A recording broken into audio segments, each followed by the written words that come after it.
আমাদের channel subscribe করুন আর পাশের বেল আইকনটি প্রেস করুন। সম্মানিত দর্শক মণ্ডলী, বাউল গানের আশিকান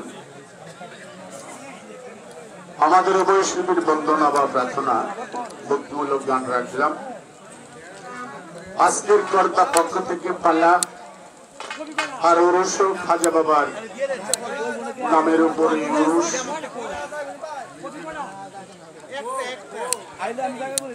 তাতে কর্তা পক্ষ থেকে পালা সুন্দর বেশি পালা দিয়েছেন। সাউন্ডটা ক্লিয়ার হবে, সাউন্ড একটু ঝাপসা হয়, ক্লিয়ার করো। সে পালা দিয়েছেন খাজা বাবার জীবনী, তার সাথে হযরত বরপীর সাহেবের জীবনী। কর্তা পক্ষ থেকে পালা বন্টন করে দিয়েছেন, ভাগ করে দিয়েছেন বাংলাদেশের সুনামধন্য গায়ক জনাব আবুল সরকার সাহেবকে।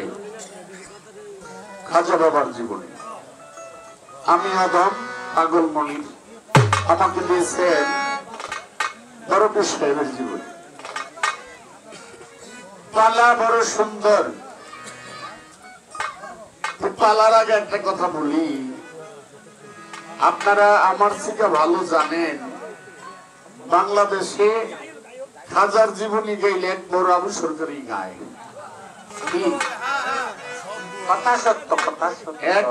জীবনীর প্রথম থেকে খাজা বাবার জীবনীর প্রথম থেকে লাস্ট পর্যন্ত এটা আবু সরকার সাহেবের মুখস্থ। মানে আর কেউ না জানলো আমি জানি।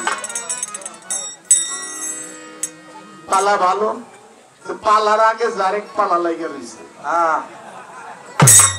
গানটা নতুন লেখলাম, গাইলাম আর বিপদে পড়লাম। আসলে এমন বিপদে না পড়লে শুদ্ধ হওয়া যায় না, কারণ যেখানে পিছলে পাও ওখানে উঠে দাঁড়াও।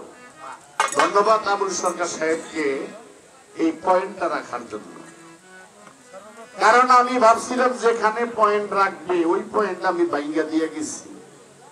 কোন জায়গায় আমাকে মাটি দেওয়ার ক্ষমতা নাই, আমি কিন্তু জায়গাটা ভাঙছি। যে আসলে আমার ভিতরে যতক্ষণ আত্মা থাকবে, এই 21,600 বার আমার ভিতরে বাতাস আসতেছে আর যাচ্ছে, ততক্ষণ আমাকে কেউ মাটি দিতে পারে না। আমাকে তখনই মাটি দেয় যখন আমার ভিতর থেকে প্রাণ পাখি চলে যায়, তখন আমি হয়ে যাই লাশ। আমি ভাবছিলাম এই জায়গায় পেশটা দিব, আদম থেকে পর্যন্ত মানুষ মাটি দিয়ে আইতাছে, আর পাগল মনের আপনি বলতেছেন মাটি দেওয়া যাইব না, এটা কেমন কথা। আমি ভাবছিলাম এখানে পেশটা দিব। এখানে পেশ না রেখে রাখলেন কোন জায়গায়? একটা মানুষকে যখন দাফন করা হয়, দাফন করে যখন 40 কদম মানুষ দূরে সরে যায়, তখনই মনকির নকির দুইটি ফেরেশতা ঈসা তাকে প্রশ্ন করে। এই মনকির নকির আসার আগে আরেকটা ফেরেশতা কবরে আসে। এই মনকির নকির কবরে আসার আগে আরেকটি ফেরেশতা আসে, যার নাম মেহেতের রুমান ফেরেশতা। এই মেহেতের রুমান ফেরেশতা এসে এই কাফনের যে কাপড়টা, ওই কাপড়টার মধ্যে একটু ছিঁড়া ওইটার একটা কবজের মতো বানাইল, একটা কবজের মতো বানায়া ওইটার মধ্যে কিছু লিখবে, লেখা ওই রোমান ফেরেশতা চলে যাবে। আর তারপরে আসবে দুইটি ফেরেশতা, মুনকির এবং নকির। আয়া প্রশ্ন করবো, তোমার দিন কি, তোমার রব কি, তুমি কি, এই প্রশ্ন করবো। যে জব দিতে পারে সে ভালো, আর যে জব দিতে পারে না সেই ওই মুহূর্তে শাস্তির উপযুক্ত। সরকার সাহেব আপনার প্রশ্ন ভালো সুন্দর, কিন্তু আমি আবার আল্লাহর রহমতে মা বাবার দোয়ায় বুদ্ধিরা এই গানের উত্তর আবার আরেকটা লিখে ফেলে দিচ্ছি। মানে আমি জানি এই গানটা আমার পেশ দিব অনেক জায়গায় গাইলে শিল্পীরা, আমি আবার এটার উত্তর আরেকটা লিখছি। আপনি প্রশ্ন রাখছেন ভালো, এখন উত্তরের গানটা আপনি শুনেন।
আগের গানটা আপনারা খেয়াল করছেন, আবু সরকার সাহেব যেখানে কথা রাখলেন, আসলে কি বাবা বেয়াদবি মাফ করবেন, পাথরে পাথরে ঘষা লাগলে আগুন লাগে, আর পাথরে আর মাটিতে যদি ঘষা হয়, কারণ আবু সরকার সাহেব যেখানে আমার এই যে পেজটা রাখছে, ধন্যবাদ দিলাম। গানটার ব্যাখ্যা দেওয়ার পরও উনি কিন্তু পেজ রাখছে, ফেরেশতা এসে জিজ্ঞেস করবে, আগুনের গুরুত্ব দিয়া পারাবে, শাস্তি দিবে, যে যতটুকু পাপ করেছে ততটুকু পরিমাণে শাস্তি সেদিন কবরেই তাকে দেওয়া হবে। এখন বলা হলো এই রূহটা তো নিয়ে যাবে, একটা হলো 7 আসমানের উপরে, আর একটা হলো 7 জমিনের নিচে। এখন ফেরেশতারা জিজ্ঞাসা করবো কারে? কথা এই জায়গায় না? আচ্ছা, এখন আপনাদেরকে আমি একটা প্রশ্ন করি। আমি পাগলমনির বাঞ্ছারামপুর একটা মানুষ খুন করলাম, এটা দেখছে 10 জনে, কথাটা খেয়াল করতে হবে। 10 জন দেখছে, আইনে আদালতে কোর্টে সাক্ষী আসলো, কি পাগলমনির আমগো সামনেই মানুষটারে খুন করছে। এখন কোর্ট রায় দিল কি, পাগলমনিরের যাবজ্জীবন জেল, নাইলে পাগলমনিরের হবে ফাঁসি। কি কোর্ট একটা রায় দিবে না? পাগলমনিরের ফাঁসি দিলে কি আসলো, কোর্টে দিল, হাকিম বা ম্যাজিস্ট্রেট কাগজ কলমে লেখা দিল, এই ফাঁসিটা কি আমার কোর্টে হবে? না। ফাঁসিটা কি আমার কোর্টে হবে? আমার যাবজ্জীবন জেলটা কি কোর্টে হবে? না। কোর্টের দায়িত্বটা কি? রায় যে দিয়েছে, আর কার্যকারীটা হবে কোথায়? জেলখানায়। নাকি কোর্টে কার্যকারী হবে? কার্যকারীটা হবে জেলখানায়। আর কোর্টে মাত্র রায় দেওয়ার মালিক, একটা রায় দিয়ে দিচ্ছে। ওই যে মুনকির নকির 2 ফেরেশতা, ওই যে আগে বললাম রোমান ফেরেশতা আসবে, সেই আইসা এখানে দিয়া গেছে আমার ভালো এবং মন্দ। ওই যে রোমান ফেরেশতা আইসা পাগলমনির খারাপ মানুষ, তার চরিত্র খারাপ, এনে লেখা দিয়া গেছে কাপড়ের কাপড়ে। পাগলমনির ভালো মানুষ, লেখা দিয়া গেছে কাপড়ের কাপড়ে। ওইটার রূপে দেখে তারা আমাকে, আমি যে জায়গার উপযুক্ত সে জায়গায় সে কাজ করবে। মনির ভাই, হার মাংস 8 কোটি চামড়া ধুয়ে গেলেন, এটি দিয়ে কি করবেন? এটি দিয়ে কি করবো? চেষ্টা করব। তার আগে আমার এই গানটাকে আবার খেয়াল করতে হবে।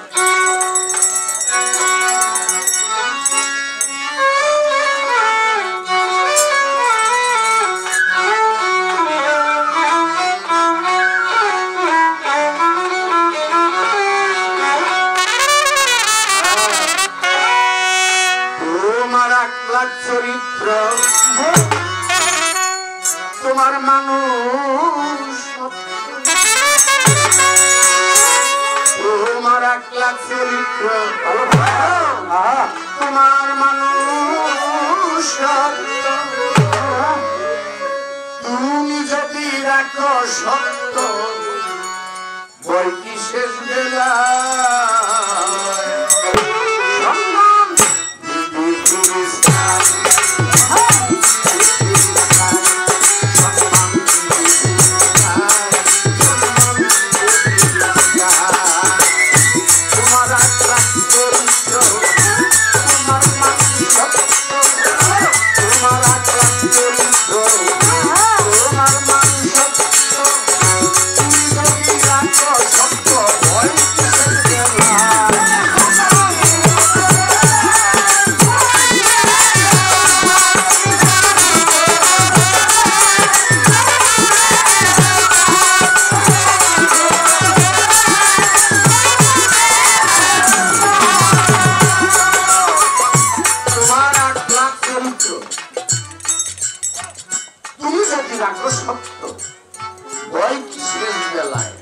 সম্মান দিবেও ফেরেশতায়। ওই কবরে যায় যখন দেখবে যে পাগল মনিরের আকলাক চরিত্র তার সব কিছু ভালো,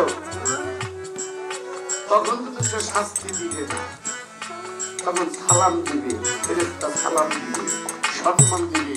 আর যদি আমার মধ্যে গলত থাকে তুমি কি সম্মান পাবো? সেদিন সম্মান পাবো না। কারণ আশরাফুল মাখলুকাত, সবচেয়ে শ্রেষ্ঠ হলো আদম জাত। আমরা মানুষ বলে জন্ম নিয়ে আমরা মানুষের কর্ম করতে পারি না। তার প্রমাণ আল্লাহ আদমকে যখন তৈরি করে, যখন পঞ্চম আসমানে বাইতুল মামুর মসজিদে রাখে, সমস্ত ফেরেশতাদেরকে বলেছে আমার আদমকে সেজদা করো। নাকি আদম রে কইছে সেজদা করো? ফেরেশতাদেরকে বলছে আমার আদমকে সেজদা করো। বলে আমি তো বাবা ওই রকম আদম হইতে পারলাম না, আমি তো সূক্ষ্ম মানুষ হইতে পারলাম না, তাহলে আমি অবশ্যই শাস্তির উপযুক্ত।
বাবা কবরে যখন নেকি হইলে রুহু যাবে আমার সপ্ত আকাশের উপরে পাপি হইলে রুহু যাবে সপ্ত জমিনের দুই ফেরেশতা প্রশ্ন করবে এবার কাকে এসে কারণ দুইটার জায়গাতে রাখবে আমার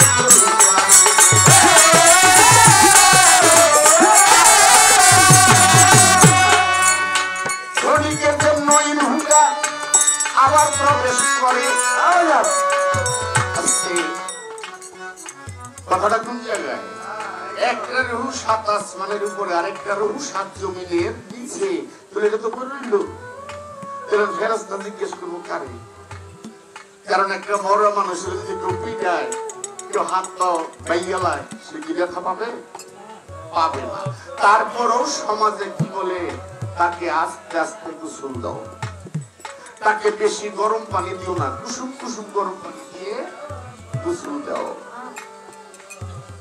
দুইটা রুহু দুই জায়গায় এখন ফেরেশতারা প্রশ্ন করবো কারে জবাব দিবে কি ক্ষণিকের জন্য আল্লাহ ওই রুহুটা কবরে পাঠাবে ওই যে 40 কদম ওই যে 40 কদম যখন একজন মানুষকে দাফন করে 40 কদম দূরে সরে যাবে ক্ষণিকের জন্য এই রুহুটা আবার ওই কবরে আসবে আর তখনই তাকে প্রশ্ন করবে প্রশ্ন করা শেষ ওই জায়গায় বলছিলাম কোর্টে রায় দিয়ে দিচ্ছে কোর্টে কিন্তু রায় দিয়ে দিচ্ছে কিন্তু ওই শাস্তি কার্যকরী কিন্তু বাবা কোর্টে হয় না এটা হয় কোথায় জেলখানায় কিন্তু এই যে ক্ষণিকের জন্য রুহুটা প্রবেশ করলো ফেরেশতারা যা প্রশ্ন নিল আবার যার যার জায়গায় রুহু চলে গেল কিয়ামত পর্যন্ত দুইটা জায়গায় দুইটা রুহু থাকবে কাল হাসরের মাঠে আবার প্রত্যেকটা রুহু পেঁয়াজের মতো হাড় মাংস দিয়ে কি করবো সবথেকে হাড় মাংস দিয়া এনে লাস্টে কি বলছিলাম কাপড় আতর গোলাপ দিয়া কত করেছি কাপড় শ্রীগাল কুকুরে খাবে কে নেয় কার খবর বাবাজি একটা মানুষ কথাটা কি খারাপ লাগে আপনার কাছে কেন খারাপ লাগার কথা না যদি আজকে একটা পাতলা বয়ে দিত তাহলে পাতলা আলাপ হইতো ভারী বয়েতে আসলে সেখানে ভারী আলাপ হই ধন্যবাদ আজকে স্টেজে মুরব্বীর সংখ্যাটাই বেশি বাবাজি লাস্টে কি বললাম আতর গোলাপ দিয়া কত করেছি কাপড় ঘর থেকে পাড়াইলে কত দামি দামি সেন্ট মারি কি সেন্ট মারি না কত দামি দামি সাবান দিয়ে গোসল করি এই পাঞ্জাবিটা ভালো লাগে না আরেকটা দাও এই লুঙ্গিটা ভালো না আরেকটা দাও মানে এটা দাও এটা দাও এটা ভালো না ওইটা ভালো না কি বলছি আতর গোলাপ দিয়া কত পরেছি কাপড় শ্রীগাল কুকুরে খাবে কে নেয় কার বাবা এই যে সুন্দর করে আতর গোলাপ দিতেছি ডেলি ডেলি গোসল করতেছি সেন্ট মারতেছি আয়রন করে জামা পরতেছি কিন্তু এমন একটা সময় আসবে আমাকে যখন নিয়ে থাকবে রাখবে শ্রীগালে টানবো একদিক দিয়া কুকুরে টানবো আরেক দিক দিয়ে কি অনেক সময় দেখাও যায় মাটি দিয়েছে সকালবেলা দেখে লাশ কবরের উপরে চলেছে অনেক সময় দেখা যায় না কিনা কেন আসে ওই যে লাশ সেদিন এই মাংসগুলা এই পিপিলা খাবে এই পিপিলিকা খাবে করলাই খাবে মাটিয়ে খাবে শ্রীগালে খাবে কুকুরে খাবে কি খাবে মাংস খাবে কারণ একটা মানুষ পঞ্চসিজে আগুন পানি বাতাস মাটি নূরে ছাপা আমি মাটির উপর থাকতে দেখে গেল চলে গেল কি চলে গেল ওই যে নূরে ছাপা চলে গেল পাশের থেকে এক গেলে থাকে কত তাই রইল কি আগুন আগুন কিন্তু চলে গেছে আগুনটা কি আমার ভিতরে যে ক্রোধ যে গরম এটা আগুন না আগুন মার্চ দনের দুধ দেখবেন সন্তান যখন পান করে ওইটা না ঠান্ডা না গরম, এমন ভাবে সন্তানরা পান করে ওই সন্তানের ঠান্ডাও লাগে না গরমও লাগে না। এই যে মার স্তনের যে বেহেস্তি নেওয়াটা সন্তানটা যখন পান করে, এখন মার এখানে কি কোনো চুলা আছে যাও দেওয়ার? আল্লাহর কুদরতে স্তনের দুধটা কি গরম না? কিসে গরম হয়? মায়ের শরীরে রক্ত আছে, রক্তের দ্বারা ওই দুধটা গরম থাকে। একটা মানুষকে যখন কারেন্টে ধরে কিছুক্ষণ পরে গিয়ে তুমি যার পর ঠান্ডা হয়ে গেছে, তার রক্তের গরম আর নাই। তাহলে আমার কাছ থেকে গেল গা নূর, আমার কাছ থেকে গেল গা বাতাস। এই যে বাতাসটাও তো গেছে, নূরও গেছে গিয়া। এখন আমার কাছ থেকে গেছে কি আগুন, আগুনও গেছে গিয়া। তাহলে বাতাস গেল, নূর গেল, আগুন গেল, রইল কয়টা? আরো দুইটা। এই পানিটাও আমার কাছে চলে গেছে। এই দেহে পানি আছে না? দেখেন ডায়রিয়া হইলে কয় পানি বেশি করে খাও, পানি স্যালাইন খাও, কয় না? তার মানে পানিটাও আমার মধ্য থেকে চলে গেছে। এখন আমার মধ্যে রইল কি? রইল কি? এক। তার মানে এই যে মাটি, এই মাটিও সেদিন মাটির সাথে মিশে যাবে। এই পৃথিবীতে যদি কোন লোক আল্লাহর খাঁটি বান্দা, নবীর খাঁটি উম্মত এবং পীরের খাঁটি ভক্ত হইতে পারে, তাহলে ওই পঞ্চশীষ চলে যাক, কিন্তু তার আত্মাটা সেদিন অমরে থাকে। এই যে আত্মা, এই আত্মাটা সেদিন অমরে থাকে। এই যে আমরা পীরলিকে উরুস করি, পীরাউলিয়ার দরবারে যাই, ওদের তো মাটি মাটির লোকে গেছে, সব গেছে, কিন্তু ভিতরে যে আত্মাটা, এইটা কিন্তু বাবা ভ্রমণ করতেছে। এই আত্মাটা ভ্রমণ করতেছে। আমি যদি সায়েন্স বা বৈজ্ঞানিক মতে বলি, সায়েন্স বৈজ্ঞানিকরা মানুষ যখন মারা যায় কথাগুলো হাওয়ার উপরে ভাসতে থাকে, হাওয়ার উপরে ভাসতে থাকে। আর বৈজ্ঞানিকরা রিসার্চ করে অনেক নবী পয়গম্বর কথাও তারা বের করে ফেলছে।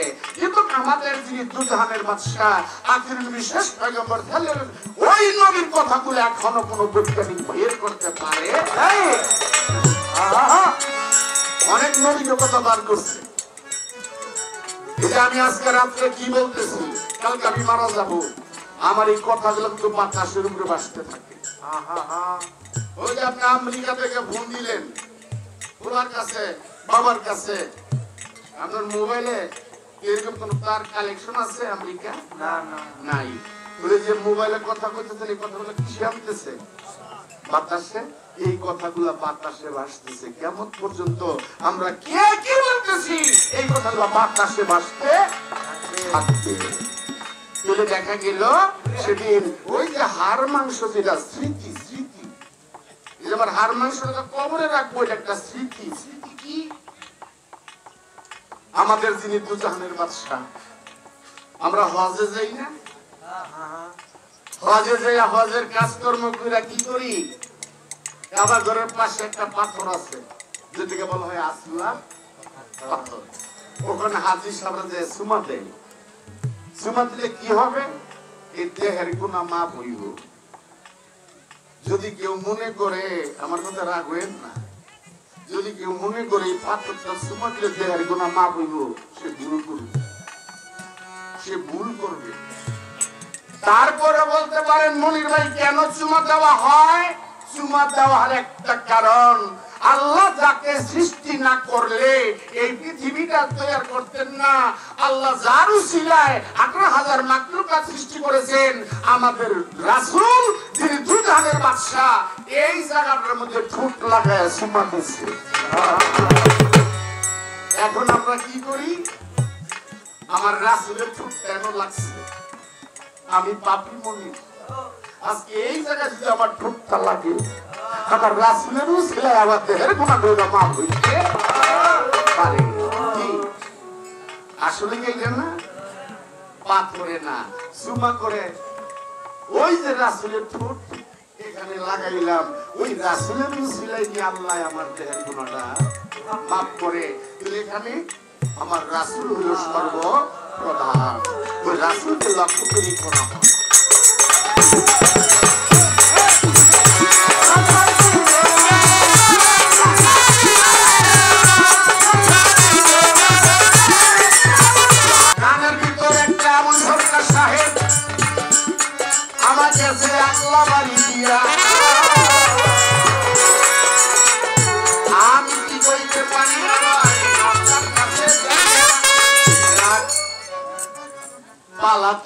খাজা বাবার বড় পীরের জীবনী ঠিক আছে না আমার গানে যে আপনি একটা এই যে বামার ঢুকাই দিলেন আপনার গানে তো আমার কিছু কথা আছে গানটা কি গাইছে আপনারা শুনছেন কি গাইছে আকাশের তারাগুলো ঝিলিমিলি ঝিলিমিলি জ্বলছে রাসূল এসেছে হাবিব এসেছে রাসূল এসেছে হাবিব এসেছে প্রশ্ন করুম আপনাদেরকে জবাব দি বাবুল সরকার সাহেব প্রশ্ন করুম আপনাকে জবাব দি বাবুল সরকার সাহেব আচ্ছা আপনারা বলবেন এই আকাশের তারাগুলো ঝিলিমিলি জ্বলছে রাসূল এসেছে এখন আপনাদেরকে প্রশ্ন করি এই আকাশের চন্দ্র সূর্য এটা কি নবী আসার পরে জ্বলছে না আগে জ্বলছে বাবা এটা আপনাদেরকে প্রশ্ন করছি জব্দি বাবু সরকার নবীর আগে আরো 312 জন নবী এই পৃথিবীতে আসছে তারা কি সূর্যের আলো পায় নাই তারা কি চন্দ্রের আলো পায় নাই তার গানে কি পাইছি আকাশের চন্দ্রগুলো ঝিলিমিলি জ্বলছে নবী আছে কথায় বোঝা গেছে নবী আইছে আর আকাশের চন্দ্র সূর্য তারা এই দুই বোধহয় আইলো লগে কি কথাটা এরকম বোঝায় না না আমার কথাটা এই যে 312 জন নবী 1,24,000 পয়গম্বর আইছে ওরা কি অন্ধকারের মধ্যে আছিল ওরা কি সূর্য পায় নাই ওরা কি চন্দ্র পায় নাই তো আপনার এই কথাটা কোন জায়গায় লাগাইলেন একটু বুঝেন বুঝতে হবে আস্তে তারপরে একটা কথা কি কইছে জানেন নবী এসেছে আবু সরকার দেখেছে হ্যাঁ দুস্থ খুদার নবীজি আমার আবু সরকার দেখেছে আমি বলছি প্রশ্ন করুন আপনি গো আমাদের যিনি রাসূল যিনি দুজাহানের বাদশা আমার রাসূলের জন্ম হলো 570 খ্রিস্টাব্দে তখন হিজরি সন গণনা ছিল না এই যে আমরা হিজরি গণি আরবি গণনা এই গণনাটা তখন ছিল না যদি তখন এই হিজরি গণনা থাকতো তাহলে আমার রাসূলের জন্মের মধ্যে ওই খ্রিস্টাব্দে শব্দটা আসতো না রাসূল জন্ম নিয়েছে 570 খ্রিস্টাব্দে কি কথা ঠিক কি না আলহামদুলিল্লাহ বুঝু কইেন না আমি ভুল কইতাছি এটা বুঝিব না হেই উপেন আমাদের রাসূলের জন্ম 570 খ্রিস্টাব্দে আমার প্রশ্ন আপনার জন্মটা কত সনে পুরার খবর বলতে পারেন মনির ভাই কেন কইলেন ওই যে দুস্থ খুদার নবীজি আমার আবু সরকার দেখছে নবীর জন্মটা কত শুনে আপনার জন্মটা কত শুনে আপনি কই থেকে দেখছেন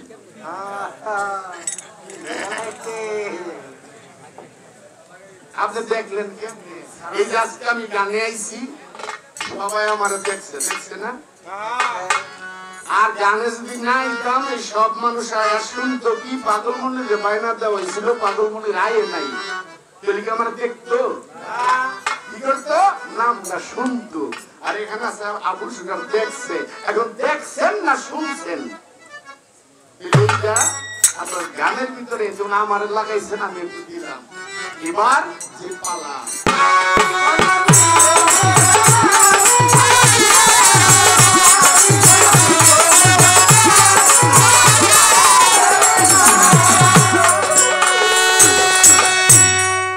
আজকের পালা কর্তা পক্ষ থেকে খাজা বাবা আর বড়কি আবু সরকার সাহেব আপনারা কি জিজ্ঞাসা সবই তো জানেন কারণ গানটা তারা আপনার লোক আজকে গাই না আমি আজকে প্রশ্ন জিজ্ঞাসা কোনো সিরিয়াল নাই আপনারা তো পারমিশন লই ওই যে জন্মের আরম্ভ করুন ওই 40-45 বছর গেলি কিন্তু আমরা জায়গায় যাইতে পারবো না অন্য বয়সী লোকে গ্রামে কইতাম খাজা বাবার জন্ম কত সনে কত হিজরিতে কোন জায়গায় কিনটা ভাত খাইছে ওনার কেডায় কি করছে না করছে এই কিন্তু আমার প্রশ্ন থাকবে ওই সিরিয়ালে না টপার টপ যাতে মেল গাড়ি আছে এগুলো সব স্টেশন ধরে না, ট্রেন সব স্টেশন ধরে না। আপনি আবার খারাপ পেন না মনে ভাই সিরিয়ালে জিগাইবেন না কেন? আমি আগে অনুমতি নিয়ে নেই, আজকের প্রশ্ন সিরিয়ালে জিগাবো না, কারণ প্রত্যেকটা স্টেশন ধরে গেলে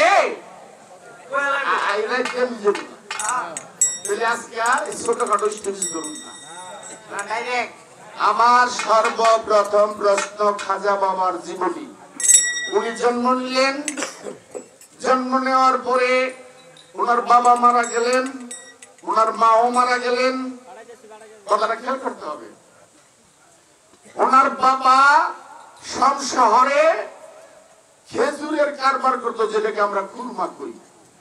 খুরমার কারবার করতেন, খুরমার কারবার করতো। ওখানে যে ওনার বাবা মারা গেলেন, খাজা বাবার বয়স হলো 14। খাজা বাবার পিতা যখন মারা গেল, খাজা বাবার মা স্বামীর সুখে সুখে 1 বছর পরে ওনার মাও মারা গেছে। এখানে 14 আর 1 বছর কত হইল? 15। প্রশ্ন খেয়াল করতে হবে, 15। খাজা বাবার বাগানে আইলো ইব্রাহিম কুন্দুজি নামে এক দরবেশ। আয়া ছায়া পাইছে, গাছতলায় বইছে। খাজা বাবাই গেছে, কেন মাও নাই বাবাও নাই।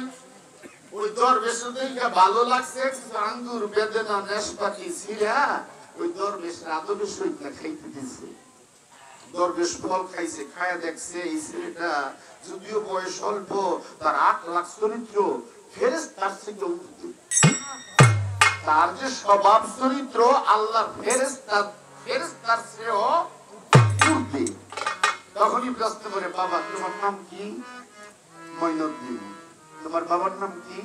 খাজা গিয়াসউদ্দিন। তোমার মার নাম কি? সাহেব বাবা মাহিনুর। ওনার মায়ের নামে কয়েকটা মধ্যন্তর আছে, এক এক জীবনে এক একটা লেখে, সাহেবা বা মাহিনুর। বাবা তোমার মা বাবা আছে? জি না হুজুর, আমার মা বাবা নাই। আমার মাও মারা গেছে, আমার বাবাও মারা গেছে। ভারতের জীবনীতে কয় যে আমরা ছোটবেলায় স্কুলে পড়তে মাস্টার সাহেব ওই কালা বোর্ডে খড়ি মাটিতে লিখতে দিত না, ছোটবেলা লিখে দিত না মাস্টারে। ভারতের জীবনীতে কয় এই চক বা খড়ি মাটি চাপাইয়া খাজা বাবারা খাইতে দিছে, এটা ভারতের জীবনীতে লেখা। আর আমাদের বাংলাদেশের জীবনীতে লেখা আপেল বা সেবফল, আপেল বা সেবফল খায়া খাইতে দিছে। তারপরে বাগানটা বেঁচে দিছে। তখন আমার কয় খাজা বাবা আমার মুরিদ করেন। ইব্রাহিম কুন্দুজি করেন, না বাবা মুরিদ করুন না। কেন? ওলি রাতের ফলটা খাওয়ার পর ওই আগের যে মনস্ক ভাব ছিল সে ভাবটা তার চেঞ্জ হয়ে গেছে। যে ফল বিক্রি করবো এগুলো খামু না, আমার আল্লাহ রাসূল গেছেন দিবে। তখন আমার মুরিদ করুন কয় না, তোমার মুরিদ করা যাবে না। তার একটা ঠিকানা দিল, তুমি যাও মুরিদ হও। কোথায়? হারুন নামক গ্রামে ওসমান হারুনির কাছে ঠিকানা দিল। খেয়াল রাখতো বয়স কত তখন? 15। মুরিদ হইল যাইয়া 23 বছর বয়সে। মাঝখানে কয় বছর গ্যাপ? 15 বছর বয়সে বাগান টাগান বেইছে টেইছে, যাই টাকা টাকা পাইছে, গরিব মিসকিনদের দিছার কিছু রাখছে। আর মুরিদ হইছে 23 বছর বয়সে। তাহলে 8 বছর না? আমার খালি প্রশ্নে 8টা বছর খাজা বাবা কই আছে? এই 8 বছর খাজা বাবা কোথায় ছিল? এই আমার একটি প্রশ্ন। সরকার সাহেব রাগ হইেন না। এই 8টি বছর খাজা বাবা কোথায় ছিল? একটি প্রশ্ন। 2 নাম্বার প্রশ্ন, যখন 8 বছর পার হয়ে যায়, 23 বছর বয়সে যখন উসমান হারুনির কাছে গেলেন, এই উসমান হারুনির কাছে গিয়া এই পীরের সেবা করছে কয় বছর মুরিদ না হইয়া?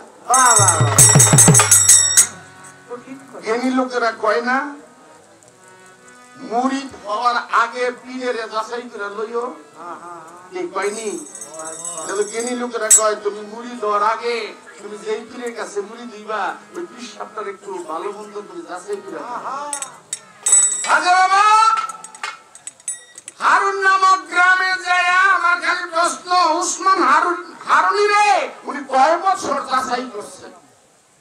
যাচাই কইরা তারপরে দেখছে যে না ওনার কাছে মুরিদ হওয়া যাবে। আমার খালি প্রশ্ন কয় বছর যাচাই করছে আর যাচাই যে করছে লাস্টের যে যাচাই দেয় ওই যাচাই খাজা বাবা উসমান হারুনের কাছে ধরা খেয়ে গেছিল মানে যে মাস্টারের মাস্টারি গুণ ছাত্র ছাত্রের গুণ লাস্টের যাচাইয়ে খাজা বাবা উসমান হারুনের কাছে ধরা আর তখনই কয় বাবা আমারে মুরিদ করেন এই আমার দুইটা প্রশ্ন বাহ বাহ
কিসে ধন্যরিয়া তাদেরকে নেওয়ার জন্য বলেন কোথায় গোয়া মায় বলেন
গানের আগে একটা কথা বলি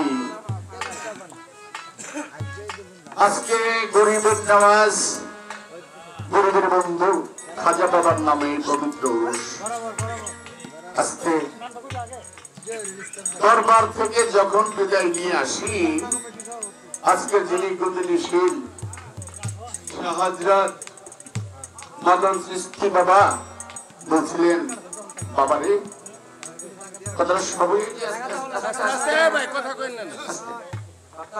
বলছিল বাবা আমি তো এখানে গান তেমন একটা দিতে রাজি না ওয়াজটাই বেশি দিতাম বা দিতে রাজি এটা হয়তো কমিটি দাদা জানে কিনা মানে আমাকে বলছে বাবা গান তো দিতে রাজি না ওয়াজটাই দিতে চাইছিলাম গান দিলে অনেকে অনেক কিছু মন্তব্য করে ওয়াজটা দিলে আসলে তেমন কিছু একটা হয় না ওনার কথায় আমি একমত পীর সাহেব যে কথা বলছে আমি একমত কেন গান দিতে গেলে আপনাদের একটা জিনিস খেয়াল করতে হবে বয়াতি বায়না করার আগে দাওয়াত করার আগে আগে জানতে হবে বয়াতিটা কি আগে জানতে হবে বয়াতিটা কি এই বয়াতিটাকে হাদিস কোরআন দিয়ে গান গায় নাকি বয়াতিটাকে নাইসা নাইসাই গান গায় কারণ আমার কথাটা আমি বলি এখন আমি যে পাগল মনির আমারও বাউল গানের নাম শুনলে ঘৃণা লাগে আমারও বাউল গানের নাম শুনলে বাবা ঘৃণা লাগে কেন লাগে জানেন সেটা বলতে হবে না আপনারা নিজেরাই বুঝেন এখন মোবাইলে ফেসবুক টিপলে বোঝা যায় বাউল গান যে কোন জায়গায় গেছে কি বাউল গানটা কোন জায়গায় গেছে কিন্তু দোষটা কার আমাদের দোষ আমাদের দোষ আপনাদের না দোষ আমাদের কিন্তু কমিটির দায়িত্ব এরকম আল্লাহর ওলির নামে যেখানে উরুস হয় ওখানে শিল্পী বায়না করলে কেমন করতে হবে এটা কমিটির দায়িত্ব আজকে আশা করি আমার মুক্তি আমি বলি বাংলাদেশের যে একটি গায়ক আবুল সরকার এখানে হাদিস দলিল কিতাব ছাড়া কোনো কথা যদি হয় ইনশাআল্লাহ এখানে হাফেজ মাওলানা কারি অবশ্যই আছেন আপনারা আস্তে করে লিখে দিবেন এই কথাটা কি বলছেন বা স্টেজের পাশ দিয়ে আমাদেরকে কানে কানে বলবেন কথাটা কি কতটুকু সত্য কতটুকু মিথ্যা এটা আমার অনুরোধ রইল যেটা কি বললেন আপনারা এটা কই আছে কোন হাদিস আছে কোন কিতাবে আছে বলবেন এটা আমি অনুরোধ করলাম কেন গান গাওয়া হারাম এটা আমি স্বীকার করি গান গাওয়া হারাম গান শোনাও হারাম এটা আমি স্বীকার করি কেন করি আমি করি না হাদিসের লেখছে আমি এটা বলবো না হাদিস বুখারী শরীফ ৫ম খণ্ড পড়লে দেখবেন আমার নবী মসজিদে বসা সাহাবীদেরকে নিয়ে একদল গায়ক গায়িকা রাস্তা দিয়ে যাচ্ছে, রাস্তাটা হলো মসজিদের সামনে দিয়া। নবী নিজে দুই আঙ্গুল দুই কানে ঢুকাই দিলেন, সাহাবীদেরকে বলল কানে আঙ্গুল ঢুকাও, কানে আঙ্গুল ঢুকাও। সাহাবীরাও কানে আঙ্গুল ঢুকাই দিলেন। ওরা গান গাইতে গাইতে নাচতে নাচতে গেছে গিয়া। এক সাহাবী বলল, হুজুর বেয়াদবি মাফ করেন, একটা কথা বলি। রাসূল বলছে কি হলো? ওরা মসজিদের সামনে যে রাস্তা, এই রাস্তা দিয়ে গান গাইতে গাইতে গেছে, আপনিও নিজে কানে আঙ্গুল ঢুকাই দিলেন, আমগো কইলেন ঢুকাইতে, হুজুর তার কারণটা কি? রাসূল প্রত্যুত্তরে জবাব দিলে, দল হলো শয়তানের দল। ওই যে মৌলবীরা কয়, এরা তো হাদিস ছাড়া কয় না, হাদিস দিয়েই করে। এই দলটা শয়তানের দল। এই শয়তানের দলের বাদ্যযন্ত্রের আওয়াজ কানে প্রবেশ করাইও না। আমরা কই না, আরবিতে কি কয়? হারাম। আমরা কই না, আর আরবিতে কয় হারাম। এখানে রাসূল নিজেই বলছে তোমরা এগুলা নিজেরা শুইও না আর কানে ঢুকাইও না। এর ডাইরেক্ট তুমতাম না, এখানে হারাম। খেয়াল করতে হবে কথা। রাসূল ঘরে শিরোমুখে চাদর দিয়া শুয়ে রইছে। ঘরের সামনে যে খালি জায়গা থেকে কি কয়? আমরা উঠান কই। কারণ আমি তো এলাকার বলাই, উঠানই তো কই আমরা। উঠান কই, আমরা ঢাকা গিয়ে উঠানই কই না। এই উঠানের মধ্যে কয়েকটা যুবক দপ বাজায়া গান গাইতেছে। দপ মানে আমরা কই খুনজুরি, খুনজুরি চিনেন না? আমরা কই খুনজুরি, আরবিতে কই দপ। তার মানে এক সাইডে এরকম চামড়া আছে, আরেক সাইডে চামড়া নাই, এটাকে আরবিতে বলা হয় দপ। এই দপ বাজায়া গান গাইতেছে। আর তখনকার যুগে হযরত উমরের মানুষ বাঘের মতো ভয় পায়। কেন? হযরত উমর ছিল খুব রাগী। ওমর এমন রাগী ছিল, তলোয়ার লইয়া হযরত উমর এরকম হাজার হাজার মানুষের সামনে দাঁড়ায়া কইতেছে, তোমরা দাঁড়াও, আমি এই যে জামু মুহাম্মদের বাড়িতে রামু, এই তলোয়ারটা দিয়া মুহাম্মদের চুলের মুঠিটা ধরুম আর একটা কুব্বা কল্লাটা আলাদা করে মুহাম্মদের কল্লাটা লই আমু। কেডাই কয়? উমরে কয়। আর আবু জাহল বলছিল মুহাম্মদের কল্লাটা যে আইনা দিতারবা, এর 100 উট দিব। হাজার হাজার মানুষ কেউ দাঁড়ায় না, ওর মাঝখানে উমর খারাইছে। খারায় কয় 100 উট দিবেন তো, কহ আপনারা না বহেন, আমি যাবো আর কল্লাটা লই আমু। অনেক কাহিনী বাবা, রওনা দিছে। অর্ধেক কথা খারাপ লাগে নাকি? অর্ধেক রাস্তায় গেছে, যাওয়ার পরে উমরের এক বন্ধুর লোকে দেখা, হাতে খোলা তলোয়ার, চোখগুলা লাল। দোস্ত কই যাস? দোস্ত কইস না, মুহাম্মদ বলে বড় ব্যাট হয়ে গেছে গা, খুব শক্তিশালী গেছে না, মুহাম্মদের কল্লাটা আনতে যাই। তো বন্ধু কইতাছে, দোস্ত কল্লাটা আনিস পরে আগে আমার একটা কথা শুন। মুহাম্মদের কল্লাটা আনার আগে নিজের ঘরের খবরটা লইছিস। নিজের ঘরের খবর মানে তুই যে মুহাম্মদের কল্লা আনতে যাবি, মুহাম্মদ কলেমার দাওয়াত দেয়, তোর বই নেই তো কলেমা পড়ে। তুই যে মুহাম্মদের কলমা আনবি, তোর বই নেই মুহাম্মদের কলেমা পড়ে, তাহলে আগে তোর ঘর ঠিক কর। ওমরের মনটা অন্যরকম হয়ে গেল। আমি মুহাম্মদের কল্লা আনো আর আমার বই নেই মুহাম্মদের কলমা পড়ে। এই রাস্তা ঘুরে দিল, ঘুরে গেছে বইনের ভাই। বাবা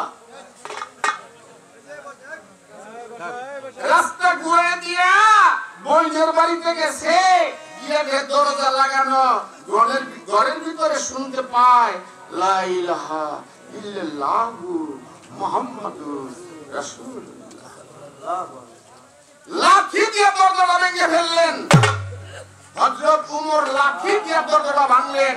উমরের বইনের জামাই ভয়ে যায় চকির তলে পলাইছে। ওই যে আমরা কি কই করে চকির তলে পলাইছে আর বই নিয়ে দরজায় খাড়াইছে। ভাই তুমি আমার দরজা ভাঙলা কেন? তোর ঘরে আমি কি এর আওয়াজ পাইলাম? তুমি যে আওয়াজটা শুনছো ওই আওয়াজ শোনার উপযুক্ত তুমি না, কারণ তুমি যে মার করতেছ আমি ওই মার করতেছি। তোমার যে বাবা আমারও সে বাবা, তোমার যে আমার ক্ষমতা কম নয়। তুমি যেই কথাটা শুনছো আমার মুখে শোনার উপযুক্ত তুমি না। উমর ভাই বইটি আমি অনেক কথা শুনছি, আসলে তো মধুর শব্দ আমি আর কোনদিন বলবি আবার শোনাস না, এমন মধুর আওয়াজ আবার শোনা। হাত মুখ বিরাস বুঝে কিছু বুঝে না। আয় উমর আগে আগে উমরের পিছিয়ে হাতির তো তলোয়ার যাইতেছে রাসূলের বাড়িতে। রাসূলের সাহাবীরা বসা কেন, তারা তো খবর পাইছে আবু জাহেল ডিক্লার দিছে আর উমরের তলোয়ার নিয়ে গেছে নবীর কল্যাণ। তো গুপ্ত খবর যায় না, খবর তো পাইছে। সাহাবীরা কয় হুজুর ওই যে উমর আইতেছে তলোয়ার লইয়া, আমরা খাড়াই যাই, উমর আপনার কল্যাণ নিতে আইতেছে, আমরা দাঁড়াবো সামনে। আমার রাসূল কয় না, আরে আসতে দাও, রাস্তাটা ছেড়ে দাও। রাস্তাটা ছেড়ে দিল। উমর আইসা তলোয়ারটা রাসূলের পায়ে তুলে দিল। রাসূলের পদতল তুলে দিয়ে বলছে, আমার জীবনে আমি এই শব্দ শুনি, আমার বই জানে কি শোনাইলো, আমি ওই কথা আপনার কাছ থেকে আবার শুনতে চাই। আমার রাসূল বলছে, ওমর তুমি পাঠ করো কালিমাতুল লা ইলাহা ইল্লাল্লাহ মুহাম্মাদুর রাসূলুল্লাহ। হযরত ওমর পাঠ করলো, আর ওমর যখন নবীর চলে আইলো এই নবী শক্তিটা পারলো না। ইতিহাস পড়ে তারা এই নবীর ক্ষমতা পারলো। আগে কলেমার দাওয়াত দিত গোপনে গোপনে, আর ওমর আওয়ার পরে ওখানে কলেমার দাওয়াত দেয় প্রকাশ্যে। কেন বললাম, বলার একটা গান, ওই ওমর যাইয়া এই বেয়াদবেরা গান বাজনা বন্ধ কর। ওমরের ভয় পাইতো মানুষ, গান বন্ধ। রাসূল মুখের থেকে কাপড়টা সরায় কয়, ওমর ওদের সাথে তুমি এই ধরনের আচরণ করছো কেন?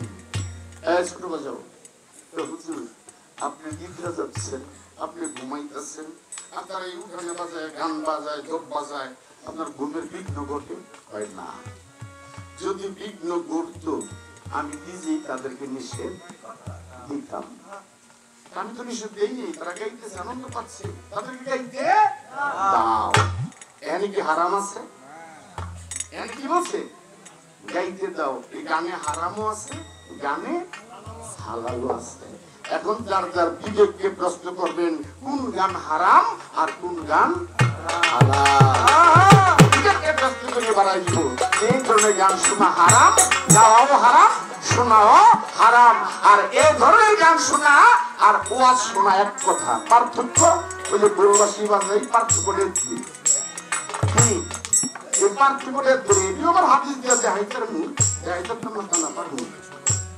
কেন আমার এটি যদি বন্ধ করেন, কথা রাখবেন না, আমার এটি যদি বন্ধ করেন তাহলে মাইকে মসজিদে মাইকে আসেন তাই না, তাহলে ওইটাও বন্ধ করে দিব। রাখুন আপনার কথা, আমার কথা। যদি এগুলা বন্ধ করা হয়, একবার কি মাইক দিয়ে আসেন তাই না, এই মাইক দেওয়ার পাশে খ্রিস্টানরা, এটা বন্ধ করে দিব। প্লেন দিয়ে হজে যান না, এই প্লেন দিয়ে হজে যাওয়া যেত না, আইটা যাবেন, নাওটা যাবেন, লঞ্চে যাবেন। কেন? এগুলো হলো বেদাত। বেদাত কোনটার কয়নি? বেদাত মানে নতুন যা কিছু আবিষ্কার হইতেছে এগুলো হইলো বেদাত। এটা কিন্তু হারাম না। হারাম এক জিনিস, বেদাত আরেক জিনিস। যে নতুন ওই বেদাত তো আমিও, বেদাত আমার বলাও কেন, আমার বলা মাত্র জন্ম হয়েছিল, নতুন হয়েছিল বেদাত। কি আমার মায়ের ঘরে নাতি হয়েছে, এটা বেদাত। মাত্র নতুন দুনিয়ায় আইলো, এটা বেদাত। এই যে যা কিছু নতুন আবিষ্কার হয়, প্লেন হয়, মোবাইল হয়, ঘড়ি হয়, এগুলো সব বেদাত। এই যে মোবাইলের কথা কই, এটি তো আপনার বেদাত। তো এই আমাদের বুঝতে হবে হারাম কি, বেদাত কি, জায়েজ কি, জায়েজ নাকি, মাকরু কি, সুন্নত কি, নফল কি, ফরজ কি, এগুলো আমাদের বুঝতে হবে।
বান্ধব